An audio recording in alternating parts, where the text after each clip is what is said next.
Hello everyone, welcome back to Nursing Education Tutorial. In this video, we are covering top 10 most repeated PDA questions for CNET 2026. तो इसमें हमारा जो सबसे पहला question है वो है हमारा अदर नेम ऑफ ट्राइजोमी 18। जो हमारा ट्राइजोमी 18 है उसका दूसरा नाम क्या है। तो सबसे पहला क्वेश्चन का आंसर जो है वो है हमारा एडवर्ड सिंड्रोम। ठीक है, सबसे पहले क्वेश्चन का आंसर हमारा हो जाएगा एडवर्ड सिंड्रोम। तो यहाँ पे जो ट्राइजोमी 18 है, तो यहाँ पे जो ट्राइजोमी है उसका मीनिंग क्या होता है। ट्राइजोमी का मतलब होता है एक एक्स्ट्रा क्रोमोजोम्स। ठीक है, जहाँ भी ट्राइजोमी होगा इसका मतलब क्या है, वहाँ पे एक एक्स्ट्रा क्रोमोजोम्स होगा। जैसे यहाँ पे ट्राइजोमी 18 है यानी कि जो 18 क्रोमोजोम है उसका एक एक्स्ट्रा देखने को मिलता है 18 के साथ। ठीक है, नेक्स्ट क्वेश्चन है other name of trisomy 21। Trisomy 21 बहुत इजी आंसर है इसका, तो इसका आंसर हमारा हो जाएगा डाउन सिंड्रोम। ठीक है, ट्राइजोमी 21 इसका आंसर हमारा हो जाएगा डाउन सिंड्रोम। नेक्स्ट क्वेश्चन है हमारा the disease that occur due to the defect in genes of one और अदर पेरेंट्स। यानी कि जो हमारी डिसीज होती है किसके कारण, जीन्स में डिफेक्ट के कारण, या तो एक या अदर पेरेंट्स से हो सकती है, उसे हम क्या कहते हैं, उसे हम कहते हैं हेरेडिटी डिसीज। ठीक है, उसे हम कहते हैं हेरेडिटरी डिसीज।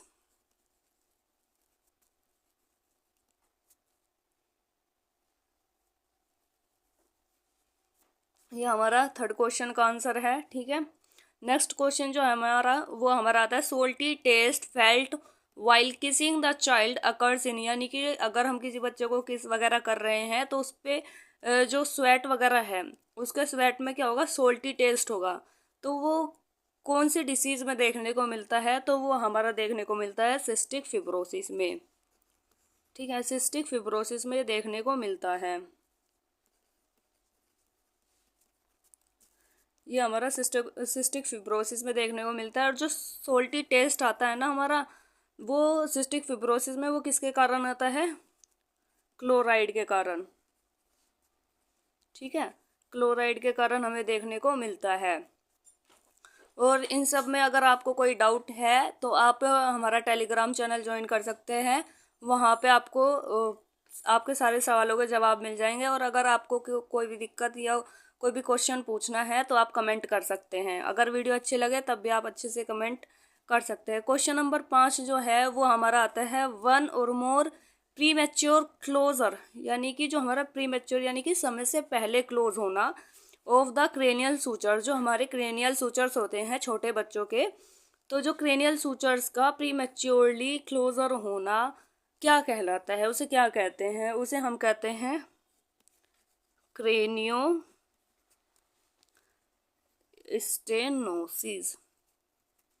उसे हम क्या कहते हैं, क्रेनियोस्टेनोसिस कहते हैं। नेक्स्ट क्वेश्चन हमारा आता है earliest congenital anomaly detected is.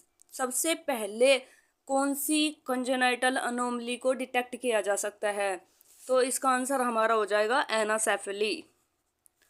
ठीक है, मैं यहाँ पे आपको इसका डायग्राम भी दिखा रही हूँ, तो आप देख सकते हैं एनासेफली जो होता है वो हमारा सबसे पहले डिटेक्ट होने वाले एक कंजेनाइटल अनोमली है। ठीक है, नेक्स्ट क्वेश्चन जो है हमारा वो आता है abnormal high accumulation of CSF in the intracranial space.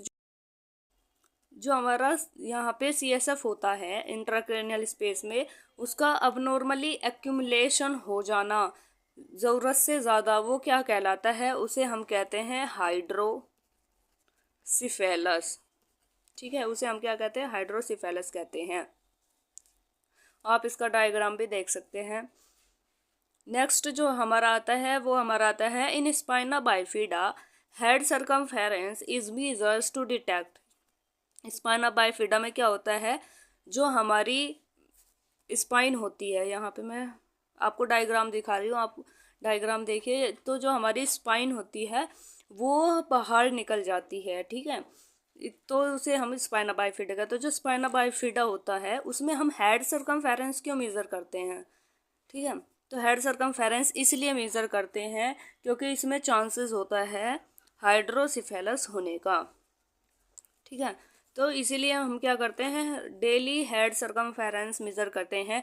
Hydrocephalus में भी हम हेड सर्कमफेरेंस मेज़र करते हैं क्योंकि हम ये देखते हैं कि हाइड्रोसिफेलस कितनी स्पीड से बढ़ रहा है, ठीक है। तो हाइड्रोसिफेलस में एक मेन चीज़ होती है कि डेली हेड सर्कमफेरेंस चेक किया जाता है।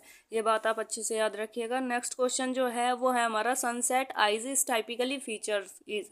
सनसेट आइज किस में देखने को मिलती है, तो सनसेट आइज हमारी हाइड्रोसिफेलस में ही देखने को मिलती है, ठीक है। हाइड्रोसिफेलस में हमारी सनसेट आइज देखने को मिलती है। नेक्स्ट क्वेश्चन नंबर 10 हमारा आता है टर्म मेनिंजोसील मीन्स, यानी कि जो मेनिंजोसील है, मेनिंजोसील क्या है, एक स्पाइना बाइफिडा का एक टाइप है मेनिंजोसील। तो मेनिंजोसील का मतलब क्या होता है, मेनिंजोसील जो हमारी होती है इसमें जो हमारी मेनिंजिस होती है, मेनिंजिस क्या होती है, हमारे ब्रेन की लेयर होती है। तो जो मेनिंजिस होती है वो प्रोट्यूड हो जाती है, मेनिंजिस प्रोट्यूड आउट